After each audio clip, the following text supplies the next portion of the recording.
Mes parents ont dit, le plus beau cadeau pour le mariage de ton frère, c'est que tu disparaisses de cette famille pour toujours. Je n'ai pas supplié. J'ai juste fait mes valises, j'ai pris les clés, je suis sorti. La porte s'est refermée derrière moi comme un point final. Le jour du mariage est arrivé. Pas de fleurs. Pas de musique. Pas de nourriture. Seulement la panique. Mon nom est Marlo Beckett et j'ai 34 ans. Je travaille comme coordinatrice d'événements seniors pour un cabinet d'hôtellerie privé à Charlotte, en Caroline du Nord, ce qui signifie que pendant les 11 dernières années de ma vie, j'ai été la femme qui fait en sorte que les jours les plus importants des autres ressemblent à de la magie, mariage, anniversaire, gala d'entreprise, dîner de charité pour 200 invités avec 3 menus diététiques différents et un quatuor à cordes venu d'Atlanta. Je suis là. Femme qui sait exactement combien de minutes il faut pour qu'un gâteau à la crème au beurre commence à fondre sous une chaleur de 29 degrés Celsius. Je suis la femme qui a un générateur de secours en numérotation abrégée et 3 fleuristes qui me doivent des faveurs. Je sais le moment exact pour lancer la musique afin que la mariée entre sur la bonne note. Je sais comment réparer un voile déchiré avec du fil de pêche et une prière. Je sais comment faire passer un désastre pour une destinée. Mais le 19 avril 2025, le mariage que je n'ai pas pu sauver était celui auquel il m'était interdit d'assister. C'était un mardi soir, 3 semaines avant la cérémonie, quand ma mère m'a appelé dans le salon avec ce ton si particulier qu'elle avait utilisé toute ma vie. Le ton qui signifiait qu'un verdict avait déjà été rendu à l'étage derrière des portes closes, et que j'étais seulement convoqué pour entendre la sentence. Mon père était dans son fauteuil inclinable, ne me regardant pas. Mon frère, Holden, était sur le canapé avec sa fiancée, Priscilla. Tous deux faisaient semblant de faire défiler leur téléphone. Ma mère se tenait près de la cheminée comme si elle s'apprêtait à porter un toast, son verre de vin à la main, son rouge à lèvres parfaitement appliqué, même s'il était presque 22 heures. Marlo, ma chérie, nous devons parler du mariage. Je me suis assise sur le bord du pouf. Je me souviens que le tissu était rugueux contre mes jambes parce que je portais un short. Je me souviens de l'odeur de la bougie à la lavande qu'elle brûlait toujours quand elle voulait que les choses semblent calmes. Je me souviens d'avoir pensé, pendant une stupide seconde, que peut-être elle allait enfin me demander de l'aide. Peut-être avait-elle enfin réalisé que sa fille, l'organisatrice d'événements professionnels avec 11 ans d'expérience, pourrait avoir quelque chose d'utile à apporter au mariage de son unique fils. Ce n'est pas ce qu'elle a dit. Nous avons parlé, ton père et moi, et Holden et Priscilla, et nous sommes tous d'accord qu'il serait préférable pour tout le monde que tu ne sois pas au mariage. L'odeur de lavande est soudainement devenue écœurante. J'ai regardé Holden. Il n'a pas levé les yeux de son téléphone. J'ai regardé Priscilla. Elle avait le petit sourire satisfait d'une femme qui avait gagné une longue et silencieuse guerre. J'ai regardé mon père. Il lisait un magazine de pêche à l'envers. Qu'est-ce que tu veux dire? Pas au mariage? Ma chérie, tu as une manière de. Eh bien, tu as une présence. Tu ramènes tout à toi. Et c'est le jour de Holden et le jour de Priscilla. Et nous pensons juste que ce serait mieux, plus paisible si tu n'étais pas là. Je ramène tout à moi. Je l'ai dit d'un ton plat, pas comme une question. Tu sais ce que je veux dire. Tu te souviens de Thanksgiving? Tu te souviens quand tu as évoqué cette affaire concernant le fonds fiduciaire? Tu te souviens de la remise des diplômes de Holden? Quand tu as pleuré pendant son discours? J'ai pleuré. Parce que j'étais fier de lui. Tu as pleuré bruyamment, Marlo. Les gens ont regardé.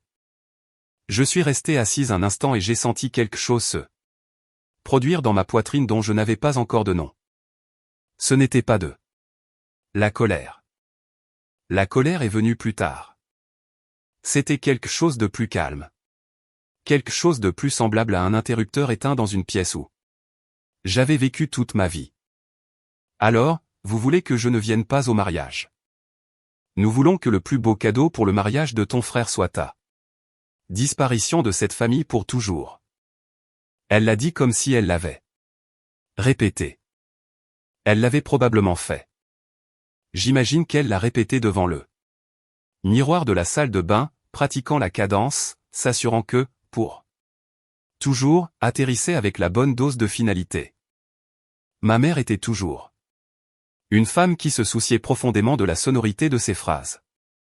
J'ai attendu que quelqu'un rit. Qu'on dise que c'était une blague cruelle, mais une blague quand même.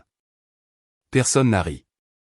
Holden a finalement levé les yeux vers moi, et ses yeux étaient fatigués, comme si j'étais une corvée qu'il avait repoussée.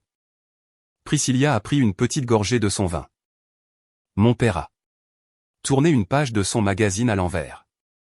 Je n'ai pas pleuré. C'est la chose qui me surprend le plus quand j'y repense. J'avais pleuré à chaque autre trahison dans cette maison. J'avais pleuré à 13 ans quand ils avaient oublié mon anniversaire parce que Holden avait un tournoi de baseball. J'avais pleuré à 19 ans quand ils avaient utilisé l'argent de mon fonds universitaire pour lui acheter une voiture.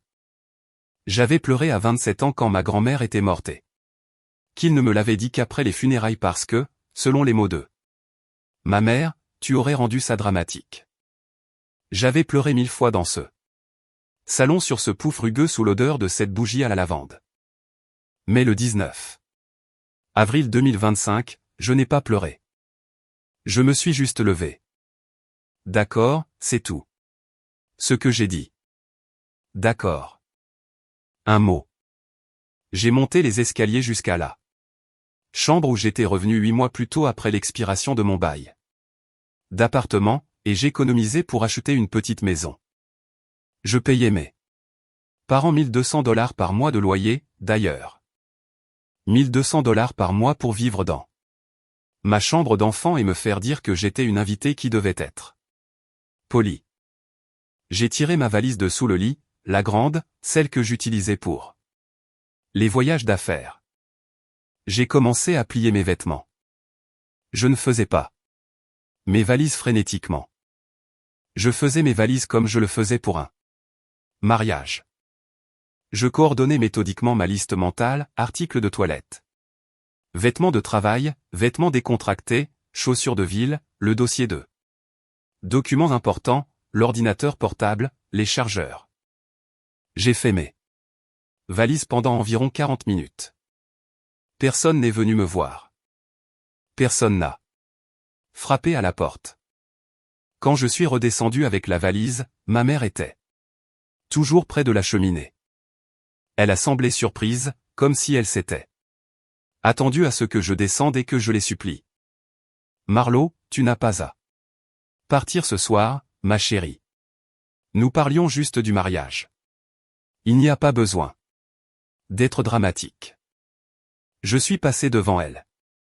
Je suis allé dans la cuisine. J'ai retiré ma clé de maison de mon trousseau, la petite clé en laiton qui était sur tous les trousseaux que j'avais eus depuis mes 16 ans, et je l'ai délicatement posée sur le comptoir de la cuisine à côté du saladier de fruits. Puis je suis allé dans l'entrée. J'ai pris mes clés de voiture. J'ai ouvert la porte d'entrée. Je suis sorti. La porte s'est refermée derrière moi avec le claquement doux et coûteux pour lequel mon père avait payé un supplément quand il avait remplacé la quincaillerie en 2019. Il avait été très fier de ce claquement. Il avait dit que cela sonnait comme de la qualité. Ce soir-là, cela sonnait comme un point final à la fin d'une phrase de 34 ans. J'ai mis ma valise dans le coffre de ma voiture. Je me suis assise sur le siège du conducteur. Je n'ai pas démarré le moteur tout de suite. Je suis restée assise là, regardant la maison, la lumière du Porsche, la silhouette de ma mère à travers les rideaux. J'ai attendu de ressentir quelque chose de terrible, chagrin, panique, regret. L'envie de rentrer et de dire que j'étais désolé pour tout ce que j'avais fait. Rien n'est venu, juste une étrange et limpide immobilité, comme l'air après qu'une tempête a enfin cessé. J'ai démarré le moteur. J'ai conduit jusqu'à un hôtel près de l'aéroport, le genre avec un petit déjeuner gratuit et une piscine que personne n'utilise. J'ai réservé pour 3 nuits. Je me suis allongé sur le lit avec mes chaussures encore aux pieds et j'ai fixé le plafond et je me suis fait une promesse à voix haute dans la pièce sombrée. Silencieuse, ils t'ont demandé de disparaître. Alors disparais, mais à tes propres conditions.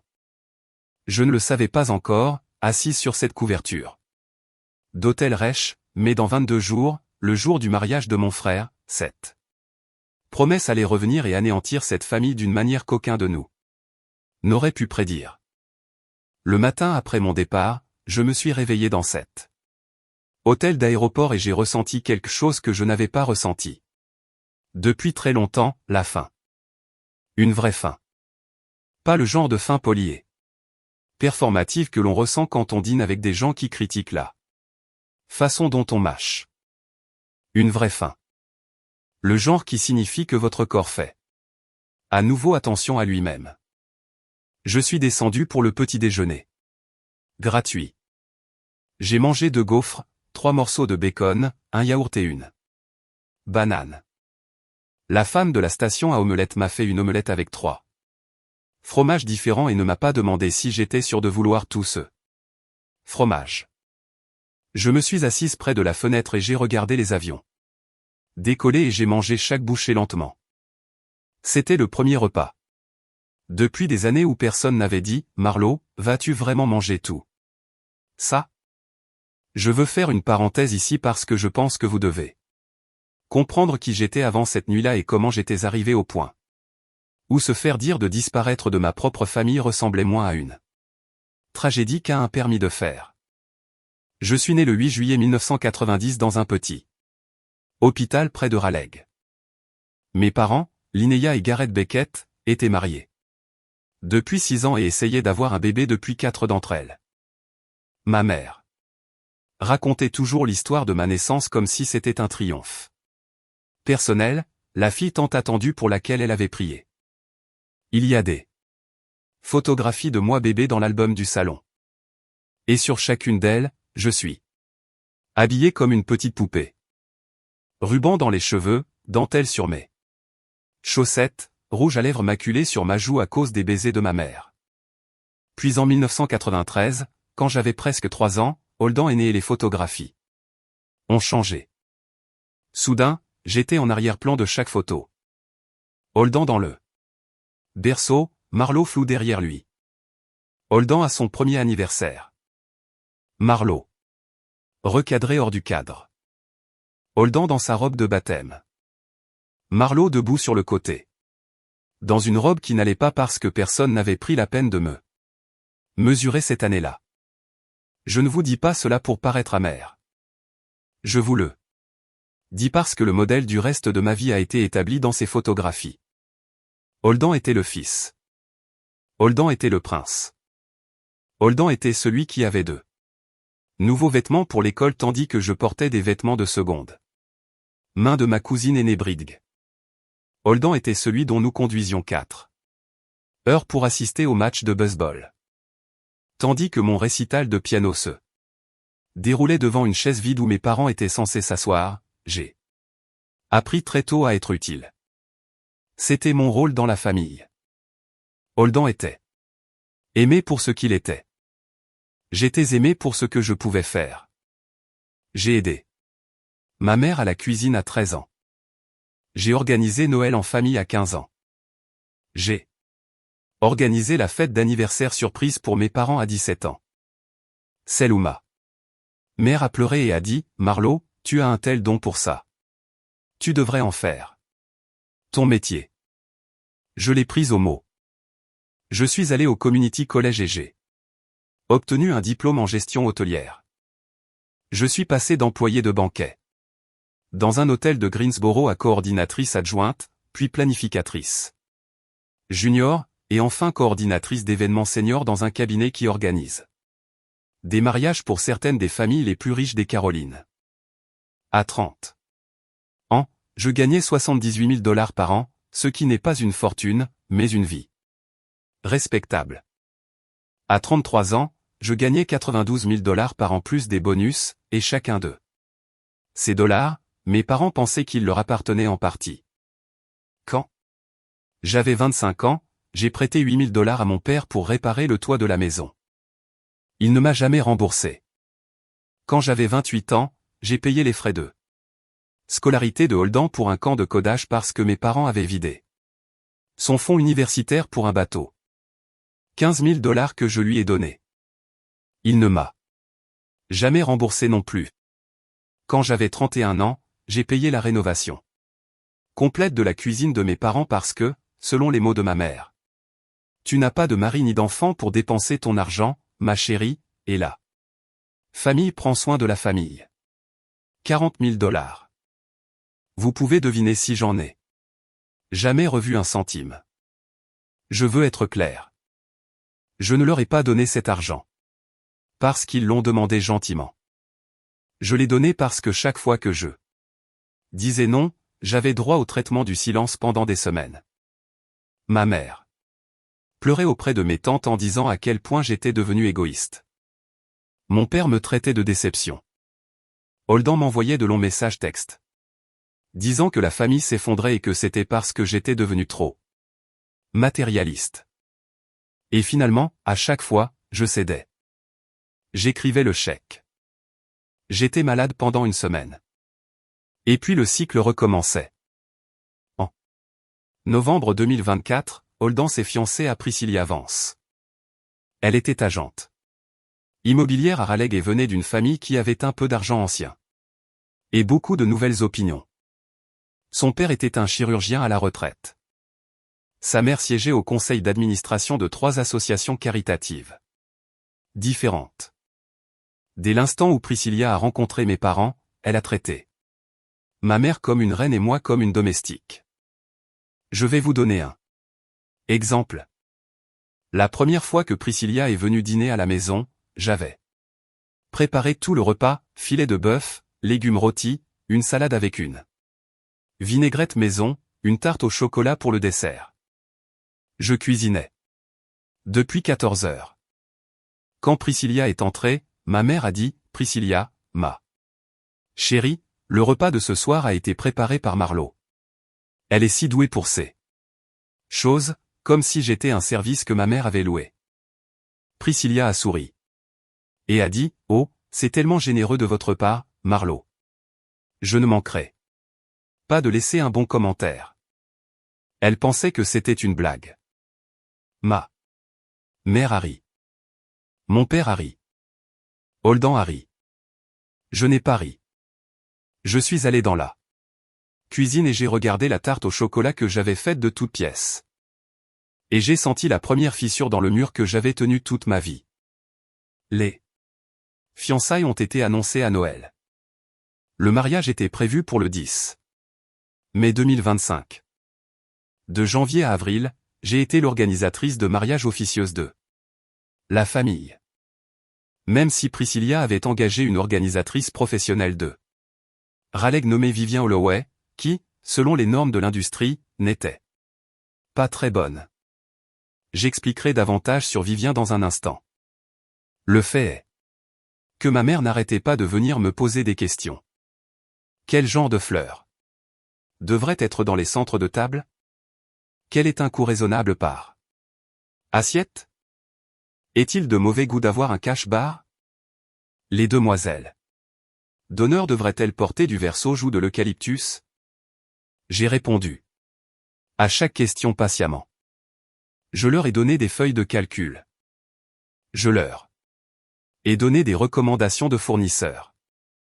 Je leur ai donné gratuitement le genre de consultation pour lequel mes vrais clients me payaient 300 $ de l'heure. Et pendant tout ce temps, je me suis vu être exclu de la fête de mariage. On ne m'a pas demandé d'être demoiselle d'honneur. Soit Priscilla avait ses propres amis. On ne m'a pas demandé de faire une lecture. Soit. Ce n'était pas une famille religieuse. On ne m'a pas demandé de porter un toast. Soit. C'est pour la demoiselle d'honneur et le témoin. Mais ensuite, en mars, ma mère a mentionné en passant que je n'allais pas être sur les photos de famille. Priscilla veut que les photos de famille soient réservées à la famille immédiate seulement. Elle a dit, je suis de la famille immédiate. Je suis sa sœur. Ma chérie, tu sais ce que je veux dire. Elle veut que ce soit intime.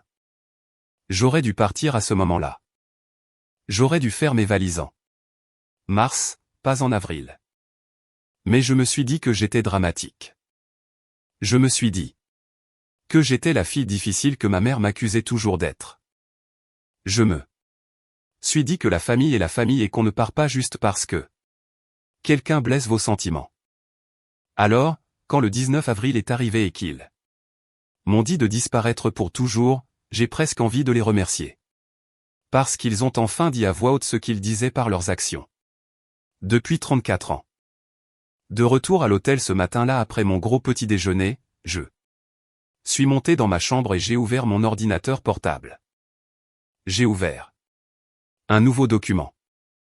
Je l'ai intitulé « Opération disparition ». Et j'ai commencé à faire une liste. Le premier élément de la liste était simple. Trouver un nouveau logement. Le deuxième élément était plus difficile, calculer combien d'argent j'avais donné à cette famille au fil des ans et décider si j'allais en redemander une partie. Le troisième élément est celui qui m'a fait hésiter longtemps. Le troisième élément disait, décidez si vous allez laisser le mariage avoir lieu ou si vous allez les laisser apprendre ce que votre absence coûte réellement. J'ai fixé cette phrase pendant près d'une heure. Puis j'ai fermé l'ordinateur portable et je suis descendu à la réception. Et j'ai prolongé mon séjour de 2 semaines. Les 2 semaines que j'ai passées dans cet hôtel ont été les 2 semaines les plus étranges, les plus paisibles et les plus claires de toute ma vie d'adulte. Personne ne frappait à ma porte à 7 heures du matin pour me demander de conduire mon père à un rendez-vous chez le médecin. Personne n'empruntait ma voiture sans demander. Personne ne mangeait les restes que j'avais mis de côté pour le déjeuner. Personne ne me disait que ma tenue était peu flatteuse. Personne ne me disait que je mangeais trop ou trop peu ou trop bruyamment. J'allais travailler tous les jours. Je rentrais à l'hôtel tous les soirs. Je commandais le service d'étage où j'achetais à emporter dans un restaurant thaïlandais au coin de la rue. Je dormais 8 heures. Chaque nuit pour la première fois depuis des années. À la fin de la première semaine, les cernes sous mes yeux avaient commencé à s'estomper. Mon téléphone, cependant, était un champ de bataille. Le matin après mon départ, ma mère m'a appelé 11 fois avant midi. Elle a laissé 3 messages vocaux. Le premier message vocal était en colère, « Marlo, je n'arrive pas à croire que tu te comportes comme ça. Rentre à la maison et arrête d'être aussi dramatique. » Le deuxième message vocal cherchait à me culpabiliser, « Ton père est très contrarié. Il n'a pas dormi de la nuit. Tu vas lui donner une autre crise cardiaque. » Mon père n'avait jamais eu de crise cardiaque. Le troisième message vocal était celui qui a presque fonctionné. Elle pleurait, « Ma chérie, s'il te plaît, rentre à la maison. Nous t'aimons. » Nous ne voulions pas le dire de la façon dont tu l'as pris. J'ai écouté les 3 messages vocaux 2 fois. Puis je les ai supprimés. Puis j'ai bloqué son numéro pendant 3 jours juste pour me donner le silence dont j'avais besoin pour penser clairement. Holden a essayé une approche différente. Il m'a envoyé un long message texte. Je ne vais pas le taper en entier ici. Mais les points saillants étaient que j'étais égoïste, que j'avais gâché la fête de fiançailles pour lui en ramenant tout à moi, que Priscilla était très stressée et n'avait pas besoin de ce genre de drame, et que si je voulais être réintégré dans la famille, je devais m'excuser auprès d'eux. 4 et écrire une lettre personnelle à Priscilla. Je n'ai pas répondu. Priscilla m'a envoyé un seul message et je dois admettre qu'il était stratégiquement brillant. Marlo, je suis tellement désolé si quoi que ce soit que j'ai fait t'a blessé. Je sais que les mariages font ressortir le pire des familles. Quelle que soit ta décision, je la respecte. Holden t'aime beaucoup, même s'il ne sait pas le dire. J'ai failli répondre à celui-là. Priscilla était intelligente. Elle savait comment jouer la mariée pleine de grâce. J'ai rédigé 3 réponses différentes, puis je les ai toutes supprimées. Et je suis allé me préparer une tasse de mauvais café d'hôtel à la place. Le 4e jour, ma tante Bridg a appelé. Bridg était la cousine aînée dont j'avais hérité les vêtements de seconde main, celle qui avait grandi dans notre maison pendant 2 ans après la mort de sa propre mère. Elle avait 42 ans. Maintenant, 10 ans de plus que moi, et elle avait toujours été ce que j'avais de plus proche d'une sœur aînée. Elle vivait à Asheville et travaillait comme vétérinaire. J'ai répondu. Bridg. Marlo, qu'est-ce qui se passe? Ta mère m'a appelé en pleurant. Elle a dit que tu t'étais enfui de la maison. J'ai 34 ans, Bridget. Je ne peux pas m'enfuir de la maison. J'ai déménagé. Elle a dit que tu avais volé la clé de la maison. J'ai laissé la clé sur le comptoir de la cuisine. Il y eut un long silence. Puis Bridg a soupiré. Dis-moi ce qui s'est réellement passé. Je lui ai tout raconté. La réunion du salon, le verre de vin près de la cheminée, les mots « disparaître de cette famille pour toujours ». Quand j'ai eu fini, Bridg est restée silencieuse. Pendant longtemps. J'entendais un chien aboyer quelque part de son côté de la ligne. Marlo, je vais te dire quelque chose que je ne t'ai jamais dit auparavant. La raison pour laquelle j'ai vécu avec ta famille pendant ces 2 ans après la mort de ma mère n'était pas parce que tes parents voulaient prendre soin de moi. C'était parce que mon père leur payait $300 par mois pour m'héberger. Ils ont utilisé l'argent pour acheter une nouvelle voiture. L'année de mes 18 ans, ils m'ont mise à la porte la même semaine. Je me suis assise sur le lit de l'hôtel. Je ne savais pas quoi dire. Je te dis ça parce que je veux que tu comprennes que ce qu'ils t'ont fait n'est pas nouveau. C'est un schéma. Ils ne vont pas changer et tu ne les répareras pas en revenant. Bridg, qu'est-ce que je fais pour le mariage? Elle a ri un petit rire sec. Ma chérie, c'est à toi de voir. Mais si tu me demandes, les gens qui te disent de disparaître pour toujours n'ont pas non plus le droit de t'avoir souriant à l'arrière de leur photo de mariage. Je l'ai remercié. Je lui ai dit que je l'aimais. J'ai raccroché.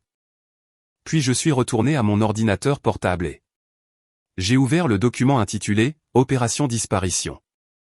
Voici ce que je savais du mariage d'après tous mes mois de planification officieuse.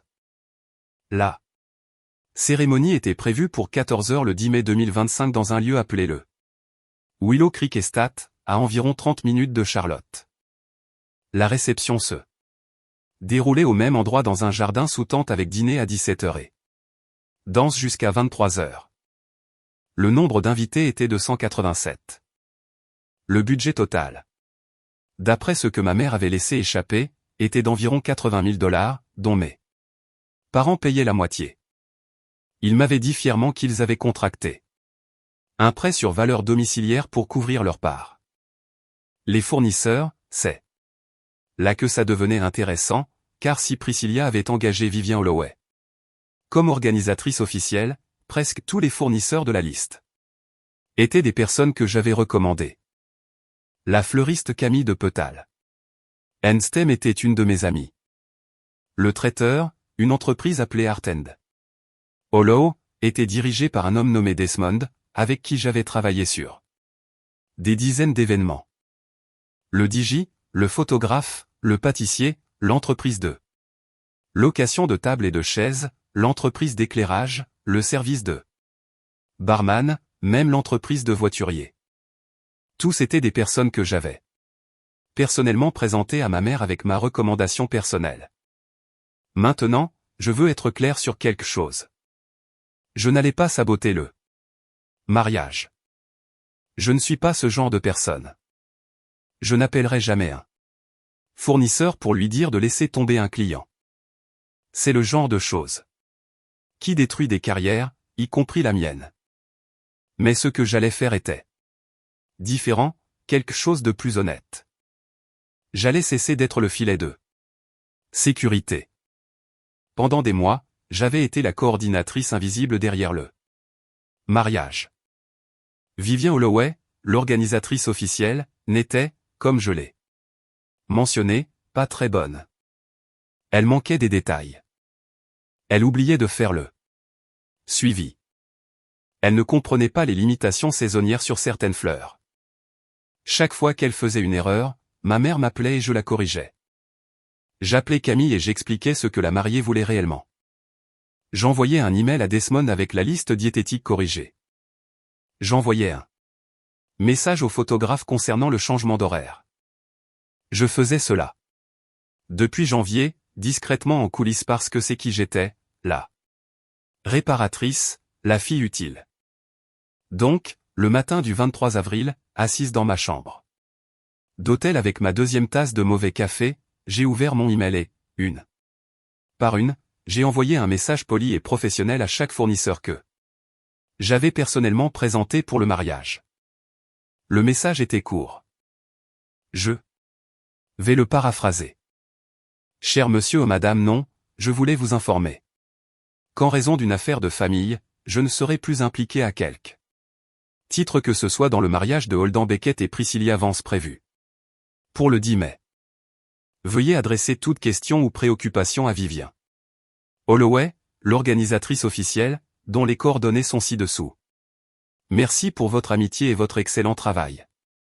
Cordialement, Marlo. C'était tout. Pas de drame, pas d'accusation, pas de demande de changement. Juste une simple notification professionnelle que je me retirais. J'ai envoyé les emails. J'ai fermé l'ordinateur portable. Je suis allé me promener. Quand je suis revenu 2 heures plus tard, j'avais 14 réponses. Chaque fournisseur disait la même chose avec des mots légèrement différents. Ils étaient désolés d'apprendre ça. Ils appréciaient tout ce que j'avais fait. Ils feraient de leur mieux pour rendre la journée belle, mais 3 d'entre eux, les 3 qui me connaissaient le mieux, ont ajouté une phrase supplémentaire. Camille a écrit. Marlo, ça va? Ça ne te ressemble pas. Desmond a écrit, si tu n'es pas à ce mariage, il y a quelque chose qui ne va pas, appelle-moi. Et là. Photographe, une femme nommée Joëlle, a écrit, je ne travaille pas pour des mariages où la famille traite mal les gens. Si vous me dites ce qui se passe, je prendrai ma décision en conséquence. Je n'ai répondu à aucun de tous deux. Suite. J'avais besoin de réfléchir car je me suis rendu compte, assise dans cette chambre d'hôtel, que j'avais plus de pouvoir dans cette situation que je ne l'avais jamais su. Le mariage n'allait pas avoir lieu à cause de mes parents. Le mariage allait avoir lieu à cause de moi. Et je venais de retirer mes mains du volant. Le matin du 25 avril, j'ai conduit jusqu'à un complexe d'appartements dans le quartier sud de Charlotte et j'ai signé un bail de 12 mois pour un appartement d'une chambre avec vue sur une petite cour et un arbre qui venait de commencer à fleurir. Le loyer était de 1450 $ par mois, soit 250 $ de plus que ce que je payais à mes parents, mais il comprenait une place de parking et une salle de sport, et surtout, une porte que personne ne pouvait franchir sans ma permission. L'appartement était vide. Je n'avais pas de meubles. Je n'avais pas de vaisselle. Je n'avais pas de drap. J'avais ma valise, ma voiture, mon ordinateur portable et le chèque de paie qui arrivait sur mon compte le vendredi. Alors, j'ai fait ce pourquoi j'avais été formé toute ma vie. J'ai fait une liste. J'ai priorisé. J'ai exécuté. À la fin de ce premier week-end, J'avais un matelas par terre, une chaise pliante d'une quincaillerie, un ensemble de vaisselle bon marché d'un magasin discount, une cafetière et une petite lampe. Ce n'était pas grand-chose, mais c'était à moi. Et chaque objet de cet appartement avait été choisi par moi, payé par moi et placé par moi. Pas de vêtements de seconde main, pas de critiques, pas de « Marlowe, es-tu sûr de le vouloir dans ce coin ?» C'était le plus bel appartement que j'ai jamais vu. Le lundi, je suis retourné au travail. Ma patronne, une femme nommée Rosalind Pierce, qui avait fondé le cabinet il y a 22 ans, m'a jeté un coup d'œil quand je suis entré dans le bureau et a dit « Quelque chose a changé. Viens dans mon bureau. » Je travaillais pour Rosalind depuis 9 ans. Elle avait 61 ans. Était aussi affûtée qu'un couteau, et la seule personne dans ma vie professionnelle qui m'ait jamais dit en face que j'étais talentueuse. J'ai fermé la porte de son bureau et je me suis assise. Et pour la première fois en 2 semaines, j'ai pleuré, pas bruyamment, pas dramatiquement, comme ma mère l'aurait dit, juste tranquillement, les mains jointes sur mes genoux, tandis que Rosalind me passait une boîte de mouchoirs et attendait. Quand j'ai eu fini, je lui ai tout raconté. La réunion du salon, la disparition pour toujours, les fournisseurs que j'avais soutenus, le frère qui ne m'avait pas appelé une seule fois depuis mon départ. Rosalind a tout écouté sans m'interrompre. Quand j'ai eu fini, elle s'est penchée en arrière sur sa chaise et a joint les mains. Marlowe, je vais te poser une question, et je veux que tu répondes honnêtement. D'accord. Depuis combien de temps portes-tu cette famille sur ton dos? Toute ma vie, je crois. Et qu'est-ce que ça t'a coûté? J'ai dû réfléchir. À ça 1 minute. L'argent était facile à additionner. Les 8 000 $ pour le toit. Les 15 000 $ pour les frais de scolarité de Holden, les 40 000 $ pour la cuisine, les 1 200 $ par mois de loyer, les innombrables petits prêts et cadeaux d'anniversaire et extravagances de Noël que ma mère s'attendait toujours, d'une manière ou d'une autre, à ce que je couvre. Probablement 90 000 $ au cours des 10 dernières années, à peu près. Mais le coût réel était plus difficile à nommer. 3 relations sérieuses que j'avais terminées parce que ma mère n'approuvait pas l'homme. 2 opportunités d'emploi que j'avais refusées parce qu'elle m'aurait obligé à déménager. Et ma mère avait pleuré que je l'abandonnais. Une grossesse que j'avais interrompue à 26 ans parce que l'homme avec qui j'étais m'avait dit qu'il ne pouvait pas être avec quelqu'un dont la famille la traitait comme la mienne me traitait, et j'avais eu trop peur de les quitter pour garder le bébé. C'était le coup le plus profond. Je n'en avais jamais parlé à personne. Je n'en avais même pas parlé à Bridg. Je l'ai dit à Rosalind. Je n'ai aucune idée pourquoi. Peut-être parce qu'elle était ce que j'avais de plus proche d'une mère qui me voyait réellement. Elle n'a pas dit grand-chose. Elle a juste tendu la main sur le bureau et a posé sa main sur la mienne. Elle l'y a laissé longtemps. Puis elle a dit, Marlowe, je veux que tu prennes le reste de la journée et je veux que tu fasses quelque chose pour toi. Quelque chose de petit. Achète-toi des fleurs, fais-toi couper les cheveux, tout. Ce qui te fait du bien. Et puis je veux que tu reviennes demain et que tu commences à planifier le prochain chapitre de ta vie parce que la femme assise sur cette chaise en ce moment n'est pas la femme qui est sortie de cette maison. Le 19 avril. La femme sur cette chaise en ce moment est enfin réveillée. J'ai pris la journée. Je suis allé me faire couper les cheveux. Je portais les mêmes cheveux longs, raides, brun cendré depuis 20 ans parce que ma mère m'avait dit. Un jour, à 14 ans, que les cheveux courts faisaient paraître mon visage gros. Le styliste, un jeune homme aux ongles arc-en-ciel nommé Quinton, m'a jeté un coup d'œil et a dit, ma chérie, qu'est-ce qu'on fait aujourd'hui? Coupez-les. À quelle longueur? Ce que vous voulez. Il les a coupés à mon menton. Avec de douces couches autour de mon visage. Il a ajouté un peu de couleur. Caramel sur le devant. Quand je me suis regardé dans le miroir, je ne me suis pas reconnu, et c'était tout l'intérêt. Le lendemain matin, le 1er mai, soit 9 jours avant le mariage, je suis allé travailler. Je me suis assise à mon bureau. J'ai ouvert mon email et il y avait un message de Camille, la fleuriste.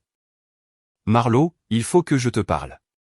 Peux-tu m'appeler quand tu auras un moment? Je l'ai appelé pendant ma pause déjeuner. Marlo, le mariage de Holdan est un désastre. Vivien Holloway vient de m'appeler à propos des centres de table. Elle pensait que nous faisions des pivoines. Ma chérie, les pivoines ne sont pas de saison dans la bonne couleur pour le 10 mai. J'ai dit ça à ta mère en février. J'ai dit ça à Vivien en mars. Nous faisons des roses de jardin. Et des renoncules avec de l'eucalyptus et des anémones blanches. Je le dis à Vivien depuis des semaines. Elle a enfin écouté. Mais maintenant, ta mère m'appelle en pleurant parce qu'elle vient de l'apprendre et qu'elle voulait des pivoines. Marlo, qu'est-ce qui se passe? J'ai fermé les yeux. Camille, je ne suis plus impliqué. Tu dois parler à Vivien et à ma mère.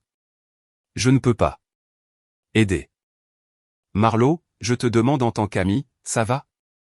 J'ai fait une pause. Je n'avais dit à personne en dehors de Rosalind et Bridget ce qui s'était réellement passé. Mais Camille était une amie. Elle était venue 3 fois à mon appartement pour des soirées vin. C'était elle que j'avais appelée quand mon dernier petit ami, un homme nommé Théodore, avait rompu avec moi en 2022. Camille, mes parents m'ont dit que le plus beau cadeau pour le mariage de Holdan serait ma disparition de la famille pour toujours. Ils me l'ont dit devant Holdan et Priscilla. Personne n'a contredit. J'ai fait mes valises cette nuit-là. Et je suis parti. Je vis dans un nouvel appartement. Je n'ai parlé à aucun d'eux depuis. Il y eut un long silence. Puis Camille dit quelque chose qui me prit par surprise. Marlo, je me retire. Quoi? Je ne ferai pas les fleurs. Je leur rembourserai le acompte. Je ne travaillerai pas pour des gens qui traitent les femmes de leur famille de cette façon. Je gère une petite entreprise. J'ai le droit de choisir mes clients et je te choisis toi. Camille, s'il te plaît, ne fais pas ça pour moi. Tu as une entreprise à gérer. Marlo, écoute-moi. Je fais des mariages depuis 16 ans. J'ai vu toutes sortes de familles. La tienne est le genre contre lequel j'ai une politique. J'envoie l'email cet après-midi. J'ai essayé de la faire changer d'avis. Vraiment. Mais Camille avait pris sa décision. À 15 heures, la fleuriste s'était retirée du mariage, 9 jours avant la cérémonie, et Vivien Holloway n'avait pas de fleuriste de remplacement parce que les recommandations de remplacement venaient toutes de moi. À 17 heures, mon téléphone a sonné. C'était ma mère. Je l'avais débloqué 3 jours plus tôt en cas d'urgence réelle. J'ai laissé la messagerie vocale prendre le relais. J'ai écouté le message vocal dans ma voiture en rentrant chez moi. Le message vocal ne pleurait pas. Il hurlait. Ma mère hurlait. Que j'avais tout gâché. Que j'avais appelé la fleuriste et lui avait dit de ne pas venir. Que j'étais une enfant vindicative, jalouse et égoïste qui ne pouvait pas supporter de voir son frère heureux. Je n'avais pas appelé Camille. Camille m'avait appelé et Camille avait pris sa propre décision en tant que femme professionnelle adulte sans aucune de mes contributions. Mais je savais, en écoutant ce message vocal, que la vérité n'allait pas avoir d'importance. Ma mère avait décidé qui était le méchant de cette histoire, et elle l'avait décidé il y a longtemps. J'ai supprimé le message vocal. Je suis rentré chez moi, dans mon appartement vide avec la chaise pliante et le matelas par terre. Et pour la première fois, je me suis permis de me demander à quoi ressemblerait réellement le jour du mariage. Les 8 jours suivants furent un effondrement au ralenti, et je l'ai regardé se produire de loin comme quelqu'un qui observe un bâtiment s'écrouler lors d'une démolition contrôlée. Le 2 mai, le lendemain du retrait de Camille, Desmond de Hartendolo m'a appelé directement. Il n'a pas pris la peine d'envoyer un email. Marlo, je viens de raccrocher avec la mère de Holden. Elle me hurlait dessus. Elle m'accusait de conspirer avec toi pour saboter le mariage. Marlo, je n'ai pas eu de tes nouvelles depuis 2 semaines. Que se passe-t-il? J'ai donné à Desmond la version courte. Je n'ai pas embelli. Je lui ai juste dit ce qui avait été dit, ce que j'avais fait et où j'étais maintenant. Desmond est resté silencieux pendant longtemps. Desmond était un homme grand, de 50 ans, avec une fille de mon âge. Il avait construit son entreprise de traiteur à partir d'un food truck en 2008. Et j'avais été l'une de ses premières clientes régulières. Marlo, je vais être honnête avec toi. Je ne vais pas me retirer de ce mariage. J'ai 8 employés qui comptent sur ce salaire et j'ai 187 personnes qui attendent le dîner. Je suis un professionnel. Je ferai le travail. Desmond, je comprends. Je ne t'aurais pas demandé de te retirer. Mais je vais aussi te dire quelque chose. Après ce mariage, j'en ai fini avec cette famille. Ta mère m'a parlé aujourd'hui comme les gens parlaient à ma propre mère quand elle nettoyait leur maison dans les années 1970. Je livrerai le dîner. Je sourirai aux invités et puis je ne travaillerai plus jamais avec la famille Beckett et si quelqu'un me demande pourquoi, je lui dirai la vérité. Je l'ai remercié. Je lui ai dit que j'étais désolé. Je lui ai dit qu'il était un homme bon. Il a dit, Marlo, fais-moi une faveur. Arrête de t'excuser pour des choses qui ne sont pas de ta faute. Je suis resté dans mon bureau après cet appel téléphonique et j'ai réalisé quelque chose. Chaque personne qui avait rencontré ma mère avait une histoire à raconter à son sujet. Chaque fournisseur, chaque voisin, chaque cousin éloigné.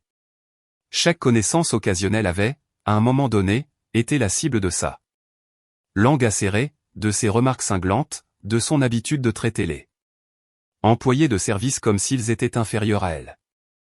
J'étais tellement plongé dans la famille que j'avais cru que c'était normal. J'avais pensé que c'était juste sa façon d'être, mais de l'extérieur, les gens l'avaient discrètement remarqué pendant des décennies. L'effondrement a continué. Le 3 mai, l'entreprise de location qui fournissait les tables, les chaises et la tente a appelé Vivien Holloway et l'a informé qu'en raison d'un conflit d'horaire, elle ne serait pas en mesure d'honorer la commande. Je ne sais pas si cela était lié à ma mère ou non. Je soupçonne que Vivien, qui était très troublé et désorganisé, n'avait pas réussi à confirmer la réservation à temps. Et que l'entreprise de location avait donné la place à un autre client. Quoi qu'il en soit, 8 jours avant le mariage, il n'y avait pas de tente. Le 4 mai, la photographe, Joël, m'a envoyé un dernier email. Marlo, j'ai décidé d'honorer mon contrat, mais je veux que tu saches que si tu changes d'avis et que tu veux être sur n'importe laquelle des photos, je m'assurerai personnellement que tu y sois incluse. Quoi que dise la mariée, je photographie des mariages depuis 12 ans. Je sais quel membre de la famille est le cœur de la famille et ce n'est pas toujours celui qui porte la robe blanche. J'ai pleuré en lisant cet email. Pas des pleurs de tristesse, juste le genre de pleurs que l'on fait quand quelqu'un vous voit pour la première fois depuis longtemps. Le 5 mai, mon père m'a appelé. Je n'avais pas entendu sa voix depuis 17 jours. J'ai failli ne pas répondre, mais je l'ai fait. Marlo. Salut papa. Ta mère a du mal. Le mariage s'écroule. La fleuriste a démissionné. La société de tente a démissionné. Ta mère pense que tu es derrière tout ça. Je ne suis derrière rien de tout ça, papa. La fleuriste a fait son propre choix. L'entreprise de tante a été une erreur d'horaire de la part de Vivien. Il est resté silencieux. Mon père avait toujours été le plus silencieux. Il avait passé 40 ans à laisser ma mère diriger la famille pendant qu'il se cachait derrière les journaux et les magazines de pêche. Il ne m'avait jamais défendu, pas une seule fois, dans aucune des disputes, mais il n'avait jamais été non plus celui qui disait les choses les plus cruelles. C'était juste l'homme dans le fauteuil qui laissait faire. Marlo, ta mère va me demander de te demander de rentrer à la maison et de réparer ça. Je ne vais pas te demander ça. J'appelle parce que je veux te dire quelque chose que je n'ai jamais dit. J'ai attendu. Je suis désolé, Marlo. J'aurais dû en faire plus. J'aurais dû l'arrêter il y a longtemps. Je ne sais pas s'il est trop tard, mais je suis désolé. Je me suis assise dans ma voiture sur le parking de mon bureau et j'ai senti quelque chose s'ouvrir dans ma poitrine. Quelque chose de vieux, quelque chose que j'avais tenu serré pendant 30 ans. Mon père ne s'était jamais excusé auprès de moi. Auparavant. Pas une seule fois, pour rien. Et le voici un lundi après-midi de mai, prononçant les mots que j'avais renoncé à entendre un jour. Je ne savais pas quoi dire. Alors j'ai dit la seule chose vraie que je pouvais dire. Papa. Merci. Ça compte beaucoup pour moi, mais ça ne répare rien. Je sais. Et je ne reviendrai pas. Je sais. Nous sommes restés au téléphone 1 minute. De plus sans parler. Puis il a dit qu'il devait raccrocher parce que ma mère rentrait à la maison. Il a raccroché. J'ai pleuré pendant 20 minutes sur ce parking. Puis je suis rentré chez moi. Le 6 mai, 4 jours avant le mariage. Le pâtissier a appelé Vivien et l'a informé que la commande avait été modifiée 3 fois la semaine dernière et que, sauf confirmation finale avant la fin de la journée, le gâteau ne serait pas livré. Vivien, paniqué, a appelé ma mère. Ma mère, encore plus paniquée, m'a appelé. J'ai laissé la messagerie vocale prendre le relais. Je l'ai écouté plus tard. Marlo, je ne sais pas si tu fais ça exprès. Je ne sais pas ce que tu attends de nous, mais je te demande, de mère à fille, s'il te plaît, rentre à la maison et aide-nous à réparer ça. Le mariage est dans 4 jours. Holden est un désastre. Priscilla parle de reporter. S'il te plaît, Marlo, nous sommes une famille. Quoi que j'ai dit, je ne le pensais pas. J'ai écouté ce message vocal 3 fois. Je veux vous dire que j'étais impassible. Non. J'ai pleuré à nouveau. J'ai appelé Bridget. Je lui ai raconté tout ce qui se passait. Je lui ai demandé quoi faire. Bridget a dit, Marlo, qu'est-ce que tu veux faire? Je ne sais pas. Alors ne fais rien. La solution par défaut est de continuer à faire ce que tu as fait. Tu es parti. Tu restes loin. Tu ne leur dois pas de les sauver. Ils t'ont dit de disparaître. Alors disparais. J'ai appelé Rosalyn aussi. Je lui ai tout raconté. Rosalyn a dit, Marlo, voici la question. Si tu reviens et que tu sauves le mariage, que se passe-t-il le 11 mai? Que se passe-t-il le 12 mai? Que se passe-t-il à la prochaine fête de Thanksgiving? Je connaissais la réponse. La réponse était que rien ne changerait. Il me remercierait le 10 mai, et le 20 mai, ma mère se plaindrait que je m'étais immiscé dans le mariage et que j'en avais fait une affaire personnelle. En juin, la nouvelle rénovation de la cuisine serait évoquée. En juillet, Holden aurait besoin d'un acompte pour la maison que lui et Priscilla voulaient acheter avant Noël. Je serais de retour sur ce pouf rêche, me faisant dire que j'étais difficile et dramatique. Je n'ai pas rappelé ma mère. Le 7 mai, le DJ s'est retiré. Je ne sais pas pourquoi. J'ai appris plus tard par Desmond que ma mère avait accusé le DJ de conspirer avec moi, et le DJ avait simplement dit « Madame, je ne travaille pas pour des gens qui me parlent de cette façon » et avait renoncé à la compte. Le 8 mai, 2 jours avant le mariage, le service de barman a informé Vivien qu'il ne pouvait pas assurer l'événement car 3 de leurs barman avaient appelé pour dire qu'il était malade. Je pense que celui-ci était une coïncidence. Mais à ce moment-là, ma mère ne croyait plus aux coïncidences.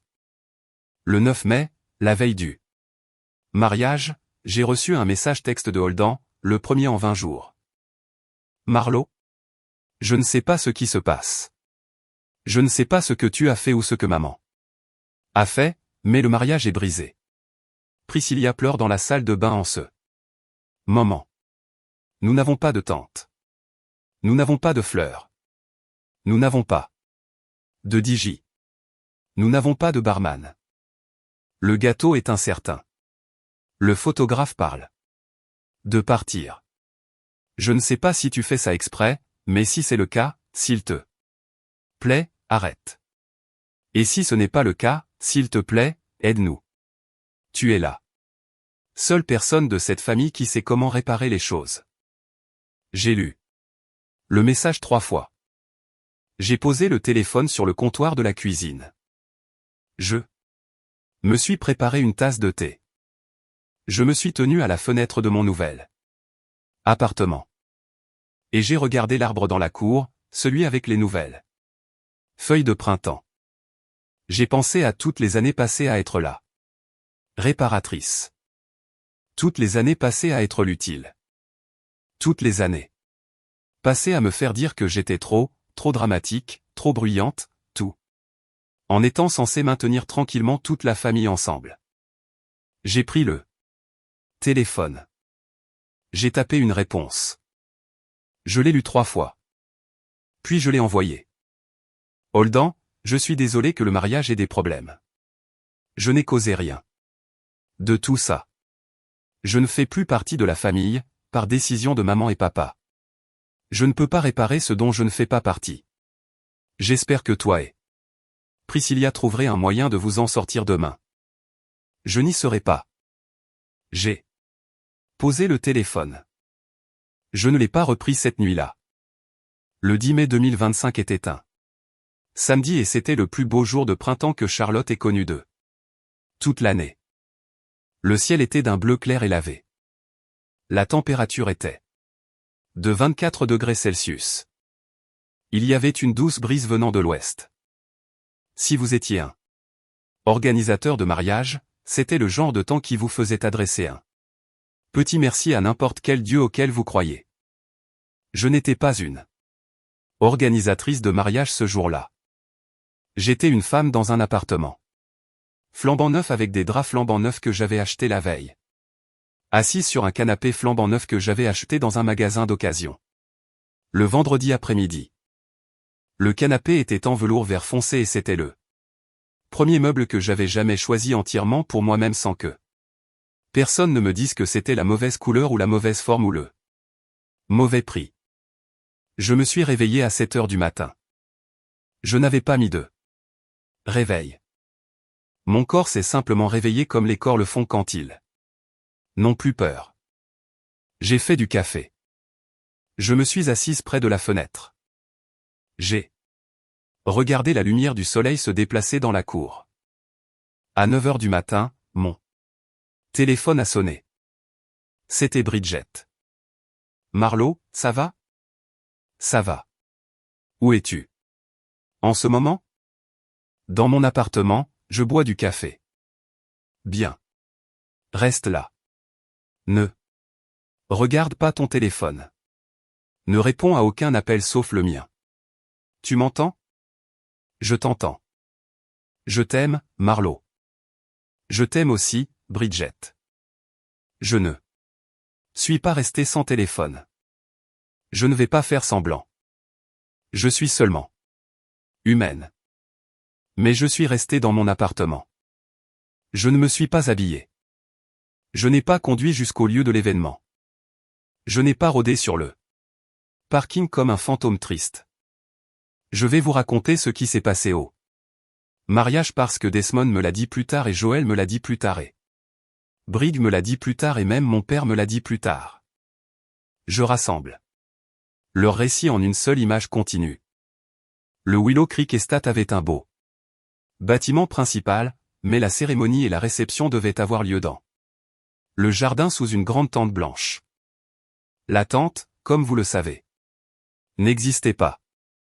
Ainsi, lorsque les premiers invités sont arrivés à 13h15, ils ont franchi les portes du domaine et ont vu un jardin sans tente, une petite arche blanche où la cérémonie était censée avoir lieu, et environ 180 chaises blanches vides assises en plein soleil. Il n'y avait pas de fleurs. L'arche était nue. L'allée n'avait pas de pétales. Les chaises n'avaient pas de ruban. Les centres de table sur les tables de cocktail étaient des vases en verre vides que Vivien avait réussi à trouver dans un magasin discount la veille. Il n'y avait pas de musique. Le DJ n'avait pas été remplacé. Vivien avait essayé de trouver un remplaçant, mais aucun DJ de Charlotte n'était disponible avec un préavis de 24 heures. Un samedi de mai, il y avait un petit haut-parleur Bluetooth branché sur un téléphone qui jouait une playlist de mariage Spotify. La playlist de mariage Spotify avait des publicités. Il n'y avait pas de bar. Le service de barman n'avait pas non plus été remplacé. Il y avait 2 glacières remplies de bière et de vin, le genre que l'on achète dans un magasin d'entrepôt, et une table pliante avec des gobelets en plastique. Il n'y avait pas de nourriture. C'est la partie où je dois clarifier. Desmond était là avec son équipe et la nourriture était préparée dans la cuisine du bâtiment principal. La nourriture, le dîner réel, allait être excellent comme Desmond l'avait promis. Mais lors du cocktail, la partie où les invités arrivaient sont censés être servis des amuse-gueules, n'avaient pas de nourriture parce que les amuse-gueules étaient un fournisseur séparé que Vivien avait oublié de confirmer, et ce fournisseur avait donné le créneau à un autre événement. Il n'y avait pas de gâteau.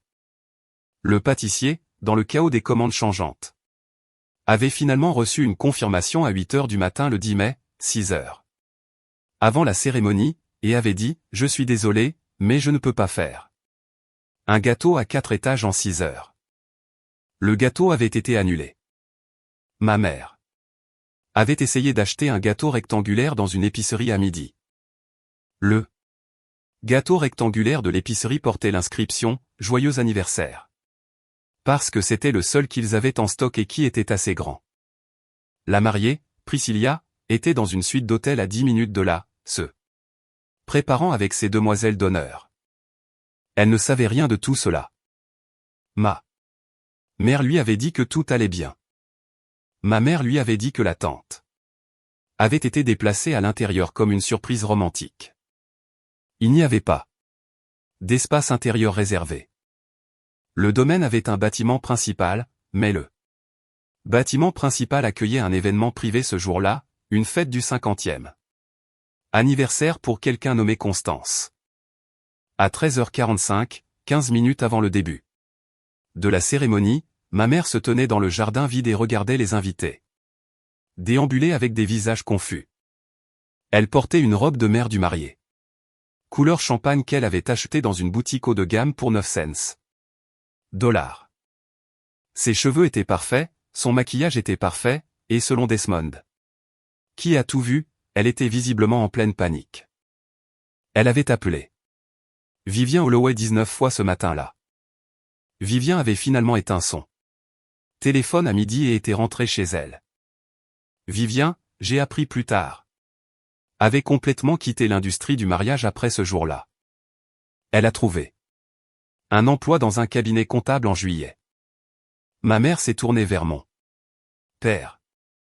Mon père se tenait dans un costume bleu marine, les mains dans les poches, regardant l'arche vide. Gareth, fais quelque chose. Qu'est-ce que tu veux que je fasse? Linnea, appelle Marlowe. Mon père l'a regardé longtemps. Desmond, qui se tenait à proximité parce qu'il était sorti pour demander l'heure du dîner, a dit que mon père avait une étrange expression sur le visage. Un regard comme un homme qui venait de comprendre quelque chose. 20 ans trop tard. Non, Linnea, je ne l'appelle pas. Gareth, s'il te plaît. Tu lui as dit de disparaître, Linnea. Elle a disparu. C'est ce que tu as demandé. Ma mère a commencé à pleurer. Pas les pleurs dramatiques qu'elle faisait quand elle voulait quelque chose. Les vrais. Le genre qui vient d'un endroit profond. Sous la performance, l'endroit qu'elle n'avait pas visité depuis de nombreuses années. Holden est arrivé au lieu de l'événement à 14h15. 15 minutes en retard. Parce que Priscilla refusait de sortir de la suite d'hôtel. Priscilla avait finalement été informée par sa demoiselle d'honneur de ce qui se passait au lieu de l'événement. Priscilla, selon sa demoiselle d'honneur, qui a raconté l'histoire plus tard lors d'un autre événement traiteur par Desmond, avait hurlé pendant 10 minutes d'affilée, jeté son bouquet contre le mur, et exigé de savoir qui était responsable. Quand on lui a dit que l'organisatrice originale, Marlo, s'était retirée 3 semaines plus tôt après une dispute avec la famille. Priscilla est restée très immobile, puis elle a posé une question. Quel genre de dispute? La demoiselle d'honneur ne savait pas.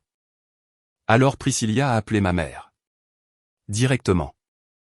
Ma mère, en sanglots, lui a raconté une version de la vérité, pas toute la vérité.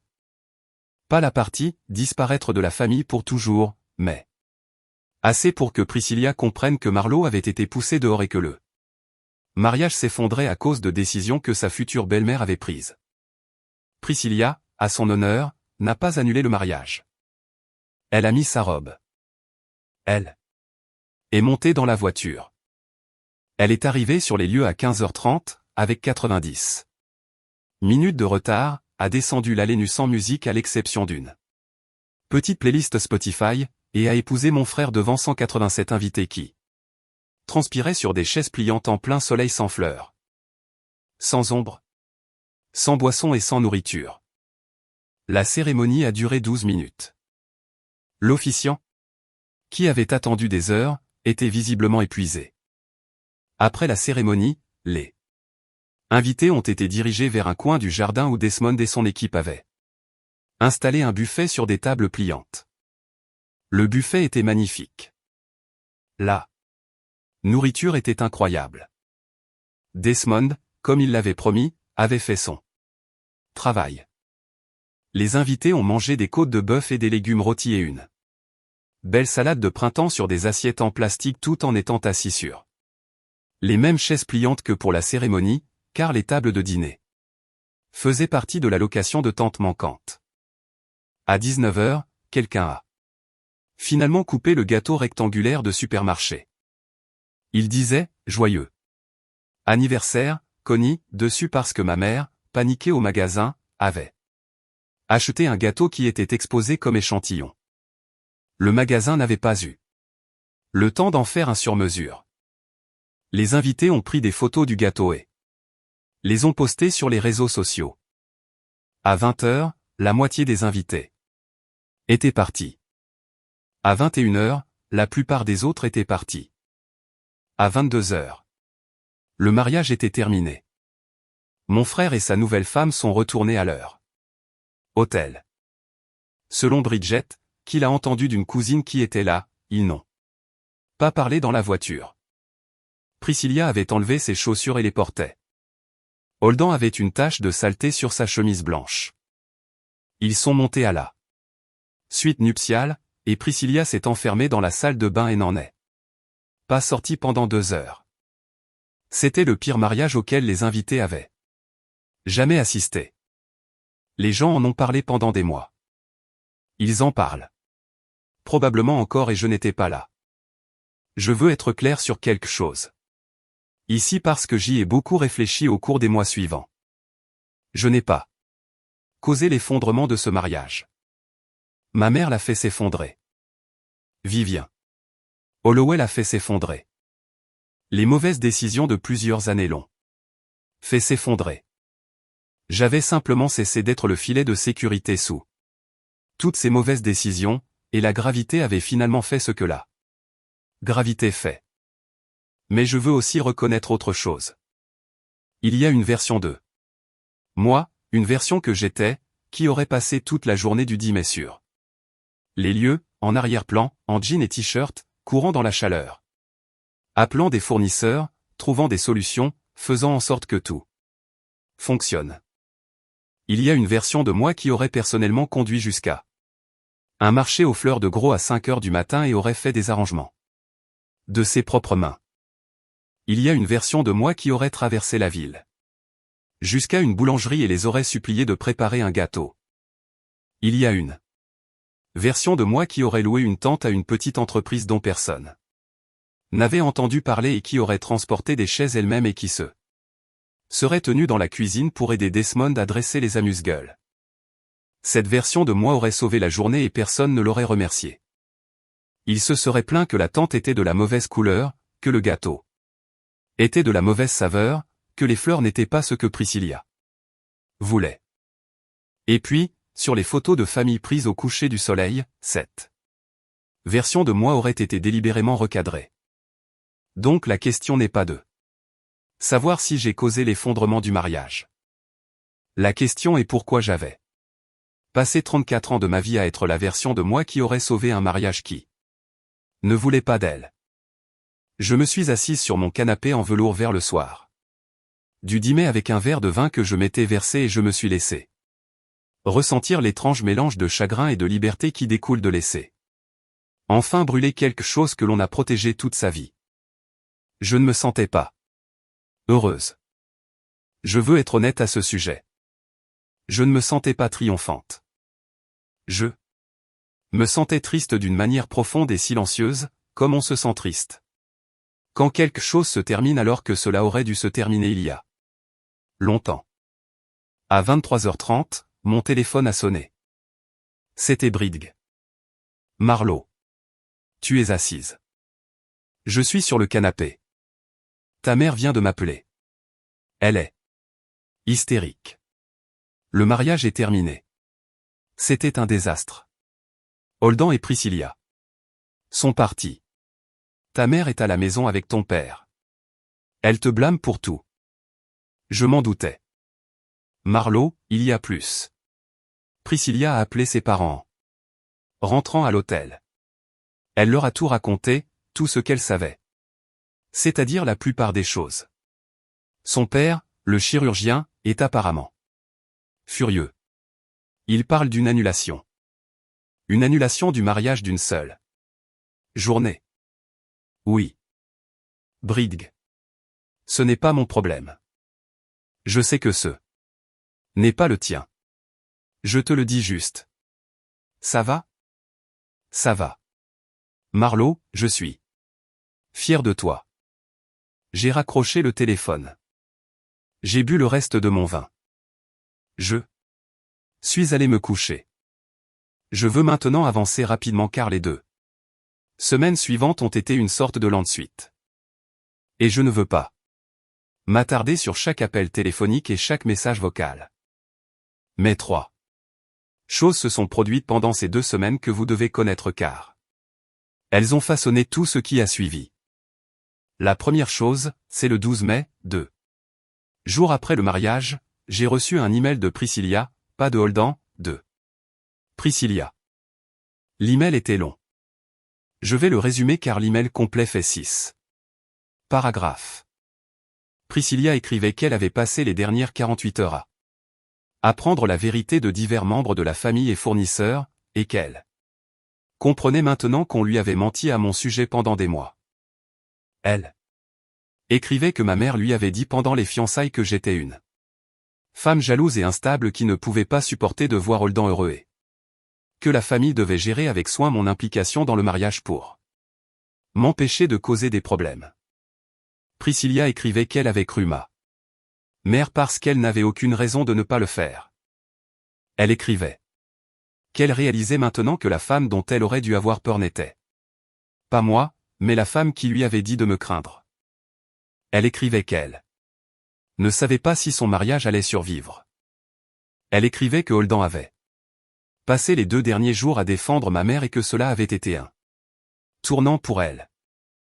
Elle écrivait qu'elle ne s'attendait pas à ce que je la pardonne. Elle écrivait qu'elle avait remboursé à mes parents les $18 000 d'acompte qui avaient été perdus auprès des divers fournisseurs qui s'étaient retirés parce qu'elle ne voulait pas être financièrement liée à eux. Elle écrivait qu'elle était désolée. J'ai lu l'email 3 fois. Je n'ai pas répondu tout de suite. J'ai fini par répondre 2 semaines plus tard, mais je vous en parlerai dans un instant. La deuxième chose qui s'est passée, c'est le 15 mai.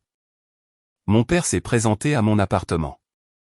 Je ne sais pas comment il a eu mon adresse. Je pense que Briggs la lui a donnée, bien que Briggs l'ait nié. Plus tard, il a frappé à ma porte à 18h. J'ai regardé par le Judas et je l'ai vu debout, dans le même costume bleu marine qu'il avait porté au mariage. Même si c'était un jeudi. Il tenait une petite boîte. J'ai ouvert la porte. Je ne l'ai pas laissé entrer. Je suis resté dans l'embrasure de la porte. Marlowe. Papa. Je ne suis pas là pour te demander de revenir. Je suis là pour te donner quelque chose. Il m'a tendu la boîte. C'était une boîte à chaussures. Le genre qui vient d'un grand magasin. Je l'ai ouverte. À l'intérieur, il y avait des photographies, de vieilles photographies, des dizaines d'entre elles. C'était des photographies de moi, juste moi, bébé, enfant en bas âge, enfant. Des photographies que je n'avais jamais vues auparavant. Moi dans une robe jaune. À 4 ans, tenant un pissenlit. Moi dans une piscine à 6 ans, en train de rire. Moi à 9 ans, lisant un livre dans un hamac. Moi à 12 ans, soufflant. Des bougies d'anniversaire, tout mon visage illuminé de joie. Des photographies. D'une enfant qui avait été heureuse avant que quelque chose dans cette famille ne lui apprenne à se taire. Papa, d'où viennent-elles? Je les gardais. Dans une boîte dans le garage. Ta mère ne sait pas qu'elles existent. Elle s'est débarrassée de la plupart de tes photos il y a longtemps. Je ne sais pas pourquoi elle a fait ça. Je n'ai jamais demandé, mais j'ai gardé celle-ci. Je pensais que tu devrais les avoir. J'ai regardé mon père. Il avait 67 ans. Il avait passé 40 ans à être l'homme silencieux dans le fauteuil inclinable. Et le voici un jeudi soir de mai, debout dans le couloir de mon immeuble, avec une boîte de photographies qu'il avait cachée à ma mère pendant 30 ans. Je ne l'ai pas invité à entrer. Je n'étais pas prête. Mais j'ai dit, merci, papa. Ça compte plus pour moi que tu ne le sais. Il a hoché la tête. Il s'est tourné pour partir et il s'est arrêté à mi-chemin du couloir et il s'est retourné. Marlowe. Oui. Tu n'as pas gâché le mariage. C'est elle. Il s'est éloigné. J'ai fermé la porte. Je me suis assise sur mon canapé en velours vert. Et j'ai regardé chaque photographie une par une pendant 2 heures. J'ai pleuré. Pendant la majeure partie, mais c'était un autre genre de pleurs. C'était les pleurs de se voir enfin. La troisième chose qui s'est passée, c'est le 21 mai, 11 jours après le mariage, j'ai reçu une lettre recommandée de ma mère.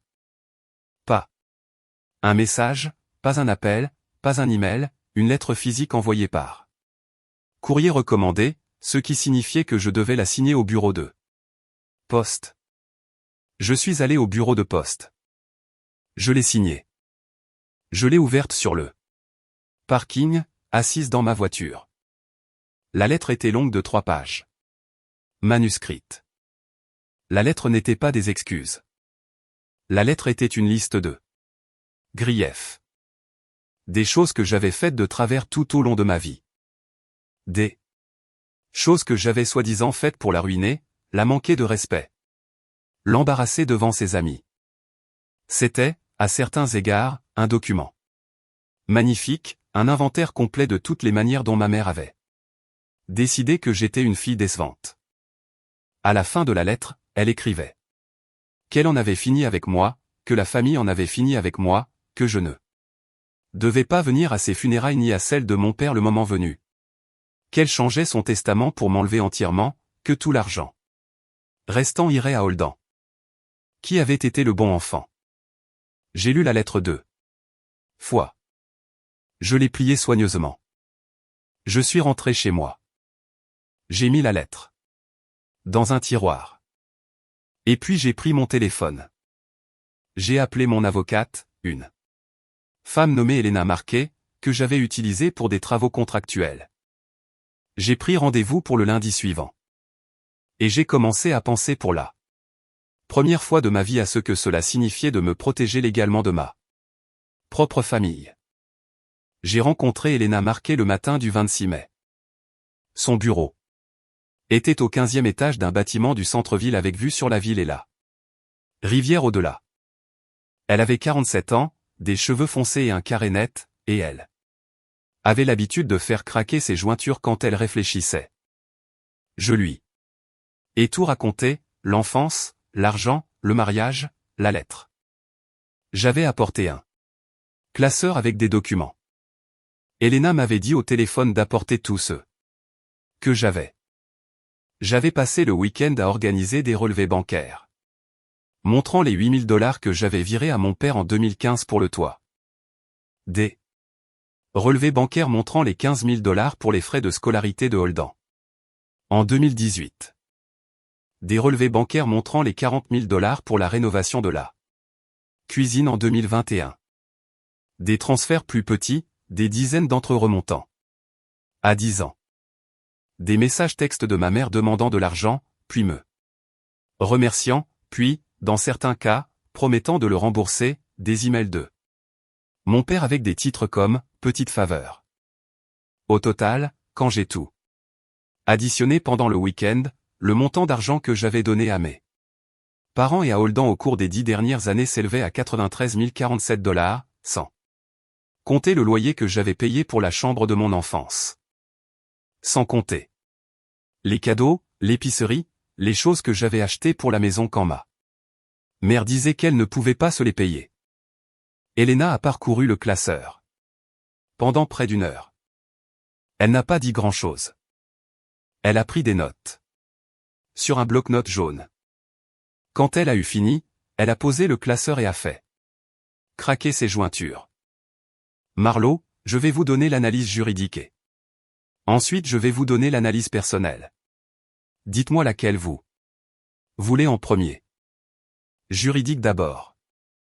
Légalement, la plupart de cet argent est parti.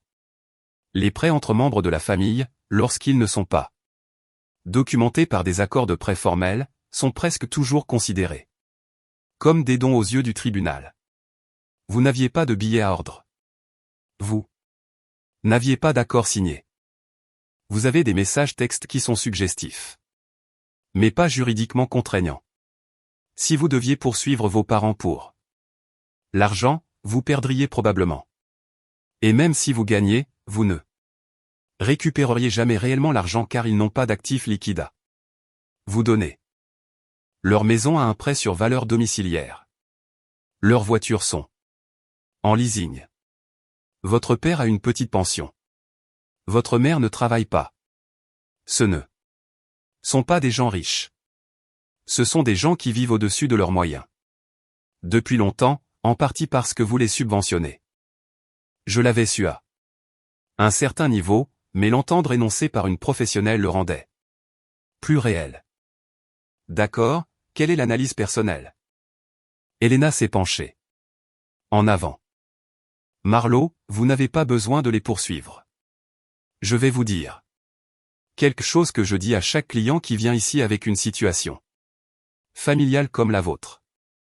Le système juridique n'est pas conçu pour vous donner ce que vous voulez réellement. Ce que vous voulez réellement n'est pas de l'argent. Ce que vous voulez réellement, c'est une reconnaissance. Vous voulez qu'ils admettent que ce qu'ils ont fait était mal. Le système juridique ne vous donnera pas cela. Même si vous gagnez un procès, il n'admettrait jamais rien. Il dirait à tout le monde que vous étiez une fille vindicative qui a poursuivi sa propre famille. Le procès ne vous donnerait pas la paix. Il ne ferait que vous donner plus de ce que vous avez déjà, c'est-à-dire qui contrôle le récit de votre vie. Je suis resté là un instant. Je savais qu'elle avait raison. Je l'avais su avant d'entrer. Alors, que recommandez-vous? Je recommande 3 choses. Premièrement, changez les serrures de tous les aspects de votre vie. Changez vos mots de passe bancaires. Changez vos mots de passe de mail. Si vous avez des comptes joints avec eux, fermez-les. Si votre nom figure sur l'un de leurs biens, retirez-le. Deuxièmement, rédigez un testament. Vous avez 34 ans. Vous avez un revenu stable. Vous êtes célibataire. Vous n'avez pas d'enfant. Si quelque chose vous arrive, vos parents hériteraient de tout par défaut en vertu de la loi de la Caroline du Nord. Décidez dès maintenant si c'est ce que vous voulez. Si ce n'est pas le cas, rédigez un testament. Troisièmement, envoyez-leur une dernière lettre par mon intermédiaire sur papier à en-tête d'avocat. La lettre indiquera clairement que vous établissez ce qu'on appelle un accord de non-contact. Elle indiquera que toute communication future devra passer par moi. Ce ne sera pas un procès. Cela ne menacera rien. Cela indiquera simplement clairement que la relation est terminée selon des termes enregistrés par écrit par un avocat. J'ai réfléchi à tout cela un long moment. Elena, que font la plupart des gens quand ils se retrouvent dans ma situation? La plupart des gens ne font rien. Ils rentrent chez eux, y réfléchissent pendant quelques mois, se laissent entraîner par un coup de fil, un sentiment de culpabilité ou une fête, et se retrouvent exactement là où ils avaient commencé. Ceux qui brisent le schéma sont ceux qui utilisent la loi pour tracer une ligne qu'ils ne peuvent pas franchir, non pas parce qu'ils veulent se battre, mais parce qu'ils veulent rendre plus difficile pour eux d'abandonner. Je suis resté dans son bureau. 1 heure de plus. J'ai pris des décisions. Je lui ai dit de rédiger la lettre. Je lui ai dit de rédiger un testament. Je lui ai donné les noms de ceux que je voulais qu'hérite. Brigue principalement et une petite donation à une organisation à but non lucratif qui aide les survivants d'aliénation familiale. J'ai changé mes mots de passe bancaire cet après-midi-là. J'ai changé mon email. J'ai retiré mon nom comme contact d'urgence sur tous les formulaires auxquels je pouvais penser. J'ai retiré mes parents comme bénéficiaires de mes comptes de retraite où je les avais inscrits en 2014, quand j'avais 23 ans et ne savais pas mieux. Cette nuit-là, je suis rentré à mon appartement et je me suis assise sur mon canapé en velours vert et j'ai ressenti quelque chose que je n'avais jamais ressenti auparavant. Je me suis sentie souveraine. C'est le seul mot qui me vient à l'esprit. Comme une petite nation qui avait enfin déclaré son indépendance et établissait maintenant ses propres frontières. Le 28 mai, 2 jours plus tard, j'ai répondu à l'email de Priscilla. J'y avais réfléchi. Pendant 2 semaines. J'avais rédigé 6 réponses différentes. Je les avais toutes supprimées. Au final, ce que j'ai envoyé était très court. J'ai écrit que j'appréciais son email. J'ai écrit que je lui pardonnais de croire ce qu'on lui avait dit parce que je savais de première main à quel point ma mère pouvait être persuasive. J'ai écrit que je ne la blâmais pas pour l'effondrement du mariage car le mariage s'était effondré de l'intérieur bien avant qu'elle n'apparaisse. J'ai écrit que je lui souhaitais bonne chance. J'ai écrit que je n'allais pas être en contact avec la famille, y compris Holden, à l'avenir. J'ai écrit que si elle choisissait de rester avec lui, j'espérais qu'elle se protégerait car les schémas de cette famille ne s'arrêtaient pas aux filles. Ils finissaient par atteindre les belles filles aussi. J'ai signé. Marlowe. Beckett. Je l'ai envoyé. Priscilla a répondu dans l'heure. Sa réponse était une phrase. Merci pour l'avertissement. Je dépose une demande d'annulation demain. Je ne connais pas tous les détails de ce qui s'est passé dans le mariage de Holden après cela. Je n'en ai entendu que des brides, par Desmond, par un cousin ou deux. Ce que je sais, c'est que la demande d'annulation a été déposée le 29 mai, 19 jours après le mariage. Ce que je sais, c'est que Priscilla a quitté l'appartement qu'il partageait, a pris ses affaires et rien d'autre, et est retournée chez ses parents à Raleigh. Ce que je sais, c'est que la famille de Priscilla a refusé tout contact avec ma mère et que son père, le chirurgien, a envoyé une seule lettre à mes parents les informant que toute tentative de contacter sa fille ou sa famille serait suivie d'une ordonnance restrictive. Ce que je sais aussi, c'est que mon frère s'est effondré. Il a perdu son emploi en juillet 2025 parce qu'il a cessé de se présenter. Il est retourné vivre chez mes parents. Il a commencé à boire beaucoup. Il m'a appelé 4 fois en août. Je n'ai pas répondu. Il m'a envoyé un long message textant. Septembre. Je l'ai lu. Je n'ai pas répondu. J'ai ressenti une véritable tristesse concernant le frère que j'avais élevé à mes côtés. Mais j'ai enfin compris que le maintien de notre famille exigeait que je me détruise. En septembre, Elena m'a informé que l'avocat des parents demandait une conversation de réconciliation. Après avoir consulté des amis proches, j'ai accepté de ne pas réparer le passé, mais de dire ma vérité finale. La réunion a eu lieu le 14 octobre 2025 au bureau d'Elena. Je me suis préparé avec les conseils du docteur Sardonovan, qui m'a averti qu'une véritable excuse exige la reconnaissance, la responsabilité et un engagement à changer. Les parents sont arrivés en retard. La mère a lu une note qui blâmait le stress, minimisait le préjudice et exigeait que nous passions simplement à autre chose. La déclaration a échoué à tous les tests. Je me suis adressé à eux directement. J'ai relaté des décennies passées à servir d'enfant utile, à financer les désirs de Holden et à payer les dépenses du ménage. Je leur ai rappelé que la mère m'avait ordonné de disparaître au mariage de Holden. J'ai expliqué que je garderais mon nom de famille, retirerais les parents de mes plans successoraux et n'assisterais jamais à leurs funérailles. J'ai déclaré qu'ils avaient enfin reçu exactement ce qu'ils avaient demandé. J'ai pardonné au père pour ma propre paix, souhaité bonne chance à la mère et je suis parti. Le ciel n'est pas tombé. Je me suis senti complètement libre. Au cours des mois qui ont suivi, ma vie a changé. J'ai obtenu une promotion et un salaire de 140 000 $. J'ai acheté une table de salle à manger et j'ai commencé à sortir avec un optimisme prudent. Pendant les vacances, j'ai organisé un repas pour des amis qui me valorisaient vraiment. Le père a ensuite envoyé une lettre admettant ses fautes et déclarant qu'ils vivaient désormais séparément. Holden a déménagé avec le père. J'ai échangé de brefs messages avec Priscilla. Nous avons toutes deux reconnu que nous avions survécu à une situation difficile. J'ai appris qu'une famille ne possède pas votre dévotion. Le sang n'excuse pas le mal. L'amour exige des actes, pas seulement des affirmations. Quand vous quittez des personnes qui vous traitent mal, le monde continue. Vous ne devenez pas amère. Vous devenez douce. Là où vous le choisissez et ferme là où vous le devez. J'ai passé ma jeunesse à prouver ma valeur, oubliant que la valeur ne devrait pas nécessiter de preuves.